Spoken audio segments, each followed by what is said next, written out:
Donald Trump இந்த H1B visa ரிலேட்டடாக வந்து அப்பப்போ கான்ட்ரவர்ஷியல் இஷ்யூஸ் போயிட்டே தான் இருக்குது. ஆனால் அவர் என்ன சொல்கிறான்னா, இந்த நார்மலாக லேமேனாக வந்து H1B மூலமாக உள்ளே வந்து வேலை பார்க்குறவனை தான் நான் உள்ளே நுழைய விட முடியாதுங்கிறேன். பட் ஸ்மார்ட் பீப்புளாக இருந்தால் H1B மூலமாக எங்கள் கண்ட்ரிக்குள்ளே ஆல்வேஸ் வெல்கம் அப்படிங்கிறாரு. பட் இது எப்படி இருக்குன்னா வந்து ஒவ்வொரு நாட்டிலையும் ஈவன் மெயினாக நம்ம இந்தியா கஷ்டப்பட்டு ஒரு குழந்தைய நல்லா படிக்க வச்சு நல்ல பொருளாதார சலுகை எல்லாம் கொடுத்து வளர்த்து அப்படி கொண்டு வந்தால் 21 வயசுக்கு மேலே கரெக்டாக படிப்பு முடித்தோன்னே அந்த நாட்டுக்கு போயிட்டு அந்த நாட்டுக்காக வந்து அவங்க உழைக்க ஆரம்பித்து அவங்களுடைய பொருளாதாரம் வந்து முன்னேறதுக்கு வழிவகுக்கிறாங்க. இது எப்படி இருக்குன்னா, வெண்ணெய் திங்கிறது ஒருத்தன் விரல் சூப்புறது இன்னொருத்தனா அப்படின்னு. நாம் கஷ்டப்பட்டு ஒரு அறிவாளியான ஒரு குழந்தைய உருவாக்குனா அந்த குழந்தை பாருங்கள் வேணும்னே வீம்புக்குன்னே இவனுங்களும் அங்கே தான் போகிறானுங்க. அமெரிக்காவுக்கு போயிட்டு அமெரிக்காவுக்கு வந்து அவங்க பொருளாதாரம் முன்னேறதுக்கு இவனுங்க வேலை செய்கிறானுங்க. அவரும் பாருங்கள். ஸோ அதனால் வந்து smart people are always welcome in to our country அப்படின்னு அவர் ஜாலியாக வெல்கம் பண்ணிகிட்ருக்கு. அங்கே அந்த பிரச்சனை போயிட்டு இருந்தாலும் என்ன தான் வந்து நம்மளுடைய டொனால்ட் ட்ரம்ப் பெரிய இதாக வர்றதுக்கு இந்த கேம்பெயினில் ஜெயிக்கிறதுக்கு ரொம்ப ஹெல்ப்ஃபுல்லாக இருந்தவர் எலன் மஸ்க், அவருக்கு அகெயின்ஸ்டாக இப்போ அவங்களுடைய கட்சிக்குள்ளேயே வந்து நிறைய பேர் வந்து பயங்கரமாக வந்து ஃபைட் பண்ண ஆரம்பிச்சிட்டாங்க. அவன் வந்து சும்மா வாயை விட்டுட்டு அதிகாரங்களை கையில் எடுத்துகிட்டு ஆடிட்டுருக்கிறான். 20ஆம் தேதி வந்து டொனால்ட் ட்ரம்ப் மட்டும் பதவிக்கு வந்துட்டோம், அதுக்கப்புறம் அவனை நாங்கள் அடக்கி வைக்கிறோம் அப்படின்னு வந்து கட்சியில் இருக்கிற எல்லாருமே சொல்லிகிட்டு இருக்கிறாங்க. பார்ப்போம் என்ன நடக்குதுன்னு. எலன் மஸ்க் வேறு அவருடைய பேரை வந்து ஏதோ கிளாடியேட்டரில் வருவோம்ல அந்த மேக்சிமஸ் அந்த மாதிரி வேறு பேரை வந்து அவருடைய எக்ஸ் தளத்தில் வந்து மாற்றிக்கிட்டாரு. அதுவே வந்து கொஞ்சம் கான்ட்ரவர்சியாக போயிட்டுருக்கு. ஆடனோ என்னென்னமோ நடக்குது உலகத்தில்.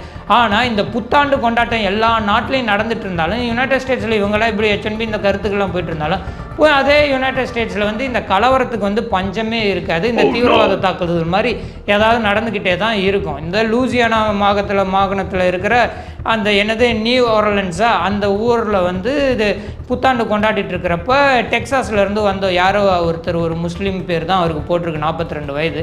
அவர் வந்து இந்த IS flag, Islamic State flag, அதை எடுத்துக்கிட்டு வந்து நேராக கூட்டத்துக்குள்ளே அவர் வண்டியை விட்டு இஷ்டத்துக்கு எல்லாரையும் மோதி தள்ளி சுட்டு அப்படி இப்படின்னு 10 பேரை கொண்டிருக்கிறாரு. 35 பேர்கிட்ட வந்து படுகாயம் அடைஞ்சிருக்கிறாங்க. ஃபைனலாக காவல்துறையினர், அங்கே இருந்த காவல்துறையினர் வந்து அவரை சுற்றி வளைச்சி போட்டு சுட்டு கொண்டிருக்கிறாங்க. பட் அந்த வண்டியில் இருந்து அந்த இஸ்லாமிக் ஸ்டேட் ஃப்ளாக் அதை எடுத்துருக்குறாங்க. ஸோ இது வந்து அவங்களுடைய வேலை தான் அப்படின்னு வந்து சொல்கிறாங்க. பட் யுனைடெட் ஸ்டேட்ஸ் அது எப்படி அவ்வளோ பெரிய கண்ட்ரிங்கிறானுங்க. ஆனால் அங்கே யாருக்குமே எந்த பாதுகாப்புமே கிடையாது. யார் வேணாலும் எப்போ வேணாலும் சாகலாம். ஸ்கூலில் வந்து குழந்தைய சுட்டு தருணுது, என்ன பண்ணுறது. சவுத் கொரியா நாட்டுடைய அதிபர் யூன் சக் யோல் அவர் திடீர்னு வந்து போன வருடம் அதாவது டிசம்பர் 13ஆம் தேதி அன்னைக்கு வந்து இராணுவ ஆட்சி அப்படின்னு வந்து சொன்னார். உடனே வந்து அவங்க அந்த நீதிமன்றம் என்ன பண்ணிச்சு, அவரை பதவியிலேருந்து நீக்கி அவர் வந்து கோர்ட்டுக்கு வர சொல்லிச்சு. 3 முறை வந்து சம்மன் அனுப்பி அவர் வராதனால அவருக்கு பிடி வாரண்ட் கொடுத்துருச்சு. என்னடா பிடி, இனி ஏன் இராணுவ ஆட்சின்னு இது பண்ணனா, அவர் என்ன சொல்கிறாருன்னா அவர் சைட்லேருந்து இந்த மாதிரி வடகொரியா தலைவர்களோட வந்து இங்கே உள்ளூர் அரசியலில் இருக்க தலைவர்கள்லாம் பேச்சுவார்த்தை நடத்திட்டு இருக்கிறானுங்க, நம்ம அரசுக்கு எதிராகவே வந்து நிறையா வேலைகளை செய்கிறானுங்க, அதனால தான் நான் இராணுவ ஆட்சியை வந்து சொன்னேன், அதுக்கு என்னை வந்து பதவி விட்டு தூக்கிட்டீங்க, நீங்கள் என்ன எனக்கு வந்து பிடிவாரண்ட்லாம் கொடுக்குறது அப்படின்னு சொல்லவே அவருடைய ஆதரவாளர்கள் இப்போ அந்த கொரியாவில் இருக்கிற சியோலில் வந்து போராட்டம் நடத்திட்டு இருக்கிறாங்க. அது எப்படி நீ எங்கள் தலைவர் வந்து அதுவும் அவர் பதவியிலேருந்து நீக்கினீங்க, சரி அது என்ன பிடிச்சி ஜெயிலில் போடுவீங்களாம் பண்ணிட்டு இருக்குது அப்படின்றாங்க. ஆக்சுவலி நாங்கள் நிறையா கொரியன் படம் பார்த்துருக்குறோம். அந்த May 13 இந்த மாதிரி இன்சிடெண்ட் இதெல்லாம் அப்போ இருந்தே வந்து கொரியாவில் இந்த மாதிரி வந்து பிரச்சனைகள் நடந்துக்கிட்டு தான் இருக்குது. திரைப்படங்களில் தான் பார்க்குறோம், அது லைவாகவும் நடக்குது. ஏமன் நாட்டில் மரண தண்டனை விதிக்கப்பட்ட கேரள நர்ஸுக்கு நம்மளுடைய இந்திய அரசு உதவி செய்யும் என்று கூறியுள்ளது. ஓகே, அப்போ என்ன தான் சம்பவம் நடக்குது? 2017 இங்கே கேரளா பாலக்காடு ஏரியாவிலேருந்து ஒரு நர்ஸ் வந்து அங்கே வேலைக்கு போயிருக்கிறாங்க ஏமன் நாட்டுக்கு. அங்கே அவங்களுடைய பாஸ்போர்ட் வந்து அந்த ஏமன் நாட்டை சார்ந்த அவர் பேர் வந்து என்ன சொல்லியிருக்காங்கன்னா தலால் மெகதி. அந்த தலால் மெகதிக்கிட்டே இவங்களுடைய பாஸ்போர்ட் இருந்திருக்கு. அவர் கொடுக்காம வந்து ரொம்ப துன்புறுத்திருக்கிறார் போல். சரி, இவங்க தான் வந்து படிச்சிருக்கிறாங்க நர்ஸ் இல்லை, அவருக்கு வந்து மயக்க மருந்து ஊசியை போட்டு அவங்கள கொண்டு இருக்கிறாங்க. அது அரசாங்கத்துக்கு தெரிய வந்து 2018 வந்து அந்த கேஸ் எடுத்து 2020 அந்த காலகட்டத்தில் மரண தண்டனை கொடுத்துட்டாங்க. அதில் இருக்கிற உயர்தரமான அந்த கோர்ட்டு, சுப்ரீம் கோர்ட்டு அந்த மாதிரி இருக்கணும், அவங்க 2023 அதை அதை கன்ஃபார்ம் பண்ணிட்டாங்க இவங்களுக்கு மரணது.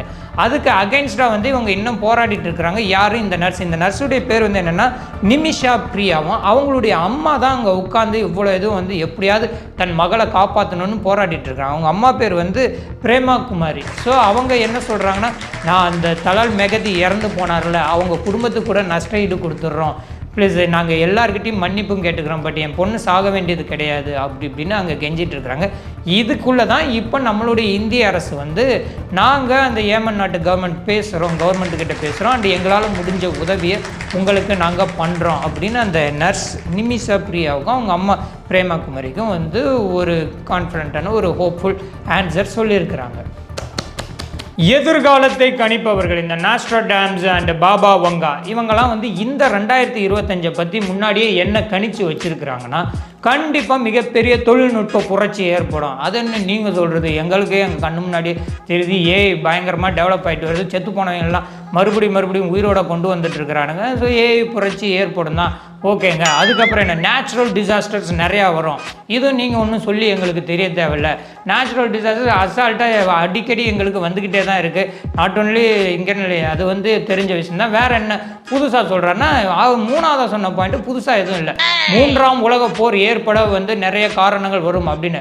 கண்டிப்பாங்க, ஆமாம். அந்த பக்கம் வந்து இஸ்ரேல் பாலஸ்தீன வார், லெபனான் வார் எல்லாம் நடந்துகிட்ருக்கு. இங்கே நம்ம இந்தியா பாகிஸ்தான் பார்டர் பிரச்சனை எப்பயும் போல் நடந்துட்டு தான் இருக்குது. அந்த பக்கம் பார்த்தா உக்ரைன் ரஷ்யா வார் நடந்துகிட்ருக்கு. ஸோ எப்போ வேணாலும் 3ஆம் உலக போர் ஏற்படுறதுக்கு எல்லாமே ரெடியாக தான் இருந்துகிட்ருக்கு.